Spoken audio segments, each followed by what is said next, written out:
En este video estaremos considerando el estudio bíblico de la congregación del 29 de julio al 4 de agosto 2024. Amigos hermanos, ¿cómo están? Espero estén bien. Sean bienvenidos. Gracias por su visita, por su sintonía. Vamos entonces a comenzar. Tenemos el capítulo 13, párrafos 8 al 16 y un recuadro. El subtema: mucha discusión. Párrafo 8. ¿Por qué hubo que consultar al cuerpo gobernante sobre el asunto de la circuncisión? Porque notamos que no lograban ponerse de acuerdo. Unos decían que sí, otros decían que no, y nadie daba su brazo a torcer. Tenían una argumentación bastante sólida y no estaban dispuestos a ceder. Y era en vano que siguieran argumentando, pues al final no llegaban a ningún lado, quedaban igual. No era posible llegar a una decisión unánime. Por otro lado, algunos querían proteger la paz y la unidad. La congregación tomó la sabia decisión de consultar a los apóstoles y los ancianos de Jerusalén, quienes formaban el cuerpo gobernante. Ahora, un pequeño paréntesis, hermanos, no vayan a ver algo que no aparece, pero la palabra cuerpo gobernante no aparece en la Biblia o específicamente en el capítulo 15 del libro de los Hechos. Algunos tuvimos como un efecto Mandela, que pensábamos que sí decía que subieron al cuerpo gobernante, pero esa es una terminología que usamos en tiempos modernos. Si usted lee el capítulo 15, se dará cuenta que dice: subieron a los apóstoles y los ancianos de Jerusalén. Eso es nada más lo que dice la Biblia. Entonces, hoy usamos el término cuerpo gobernante, pero en realidad, si vamos explícitamente a la Biblia, la expresión que usa son o es apóstoles y ancianos de Jerusalén. A ese consejo rector, a ese grupo de hombres maduros, es lo que hoy nosotros denominamos cuerpo gobernante. Pasamos ahora al 9 y 10. ¿Qué aprendemos tanto de los hermanos de Antioquía como de Pablo y Bernabé? Primero, que debemos confiar en la organización de Dios, dice el párrafo. Segundo, aprendemos que es muy importante ser humildes y pacientes. Pensemos en Pablo y Bernabé. Ellos habían sido nombrados por Espíritu Santo para ir a predicar a las naciones. Aún así, no pensaron que eso les daba el derecho de imponer por su propia cuenta el asunto de la circuncisión. Aquí se hace un llamado a los hermanos en la congregación, que aunque ellos tengan privilegios o hayan servido, a lo mejor en Betel, en la sucursal, a lo mejor como viajantes, misioneros, eviten la tendencia de imponer arbitrariamente sus opiniones personales. Esto fue algo que durante años muchos hermanos o algunos hermanos batallaron con el tema del uso de la corbata, el uso de la barba, por ejemplo.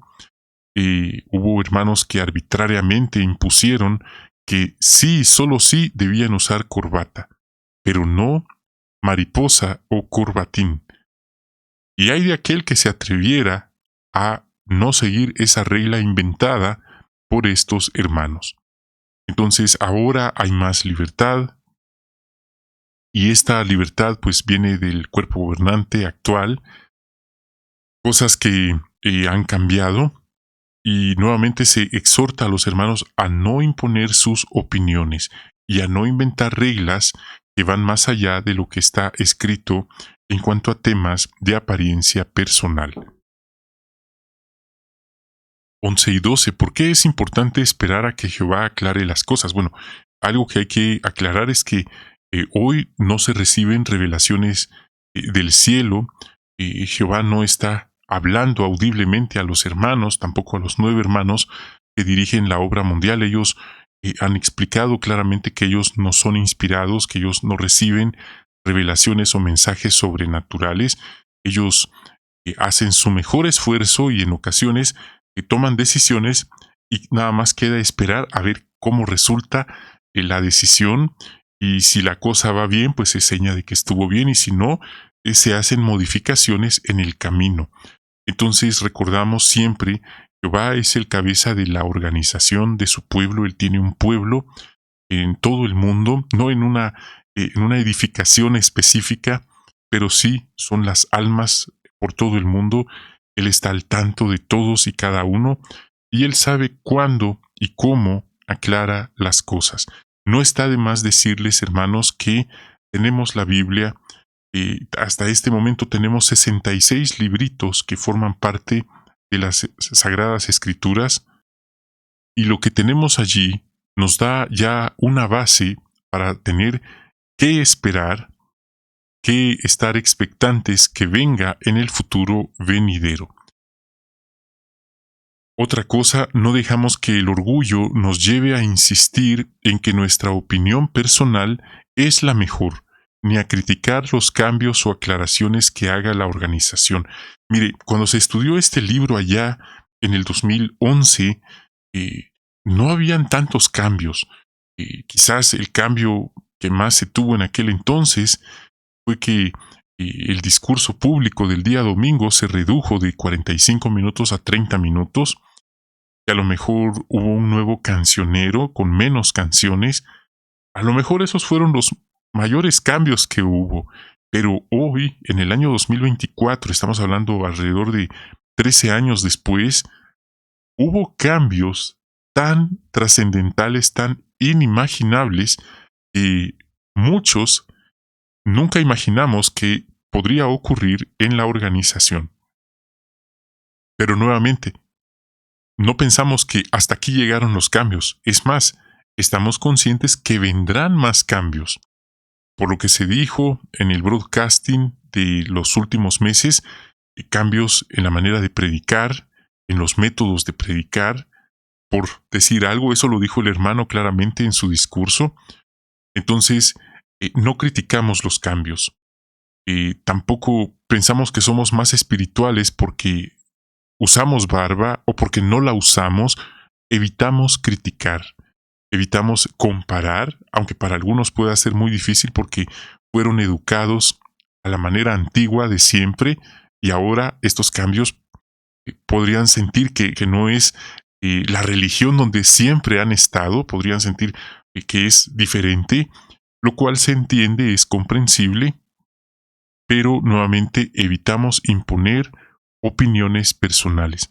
Esto últimamente a los ancianos de las congregaciones se les está animando bastante a evitar imponer sus opiniones personales. Algo así como, bueno, aunque la organización dice que sí se puede usar barba, en esta congregación no permitiremos que nadie use barba.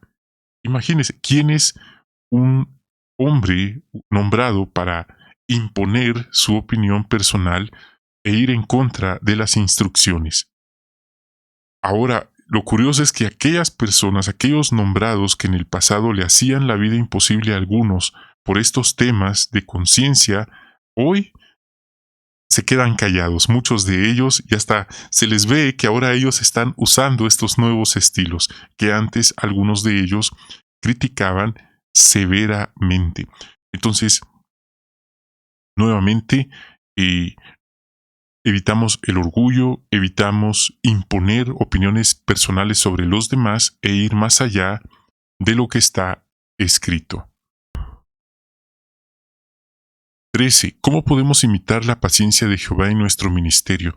Si tenemos estudiantes de la Biblia, evitemos presionarlos, evitemos obligarlos arbitrariamente, incluso amenazarlos. Y esto, hermanos, lo estoy hablando con propiedad, no me lo contaron, fueron ejemplos reales que hemos visto de hermanos que supuestamente fueron entrenados por la organización, que se fueron al otro extremo, según ellos, porque tenían un celo ardiente por la predicación, que llegaron al grado de amenazar a la persona que o se hacía testigo de Jehová o iba a ser destruida en el Armagedón. O se hacía testigo de Jehová o la persona ya no iba a seguir perdiendo su tiempo dándole estudio bíblico. Y esa palabra, esa frase, perder el tiempo, se escucha muy despectivo, no es amable, no es bondadoso, pero es textualmente la palabra la frase que algunos hermanos utilizaron en el pasado con algunos estudiantes de la Biblia. No está de más decir que estas personas, por supuesto, dejaron de estudiar porque no fue un trato como el que aparece en los videos de JW, donde se invita a las personas a estudiar la Biblia. De hecho, los videos dicen que son sin ningún compromiso. Pero el video dice una cosa, pero en la práctica era todo lo contrario, era con todo y compromiso. Entonces, evitemos usar ese tipo de expresiones que además de groseras, no son para nada amables. Repito, algunos hermanos tienen esas malas tendencias, quizá por la cultura, según ellos es por el celo que tienen por la predicación, pero vemos que no está trayendo buenos resultados ese tipo de celo mal enfocado. En vez de eso, dice aquí, evitamos ponerles algún tipo de ultimátum mediante estas palabras. Tenemos que ser pacientes con los estudiantes, especialmente si les cuesta abandonar creencias o costumbres antibíblicas, por las que ellos están fuertemente arraigados o aferrados. En esos casos tal vez haya que dejar pasar un tiempo razonable para que el Espíritu Santo actúe en su corazón. Ya vimos entonces qué podemos hacer y qué es mejor nunca hacer con nuestros estudiantes de la Biblia. Iban contando en detalle experiencias animadoras. 14 y 15. ¿De qué manera les mostró consideración la congregación de Antioquía a Pablo, Bernabé y sus compañeros? La congregación dice que los acompañó una parte del trayecto. Pablo, Bernabé y los que iban con ellos. Eso fue una muestra de cariño y consideración y que les deseaban la bendición de Jehová. No nada más les dijeron, bueno, adiós, que les vaya bien y hasta otra oportunidad. No les dijeron eso, fueron con ellos, los acompañaron una parte del camino. Una pregunta personal que podemos hacernos es, ¿le mostramos consideración a nuestros hermanos espirituales, especialmente a los ancianos que trabajan duro, hablando y enseñando? ¿Les damos las gracias por su trabajo en la congregación? ¿Compartimos con ellos nuestras bendiciones? ¿Los tomamos en cuenta a la hora de invitarlos y compartir con ellos alimentos o algo para ayudarlos? A algunos hermanos esto no les gusta. Ellos se aferran al texto de Mateo 18 que dice que uno recibió gratis y tiene que dar gratis. Pero si usted se da cuenta, lo utilizan muchas veces de una manera tacaña. Es decir, hay hermanos que piensan que como todo es gratis, como en la organización no se maneja el diezmo, entonces prácticamente no estamos obligados a contribuir de ninguna forma. Esto ha llegado a un grado tan extremo que en un broadcasting el hermano Led dijo que hay personas que llegan a la congregación y están ahí décadas y décadas, y créalo o no, pero el hermano lo dijo, el hermano del cuerpo gobernante, nunca han puesto un solo centavo en la caja de donaciones de la congregación ni de la obra mundial. Eso no lo digo yo, eso lo dice el hermano Led en un broadcasting de hace algunos años.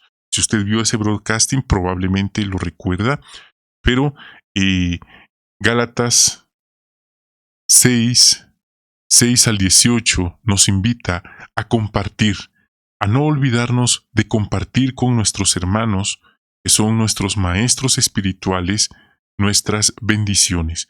No estamos hablando de mantenerlos, pero compartir con ellos, en vez de pensar que no estamos obligados a reconocerles absolutamente nada por el trabajo que realizan en la congregación.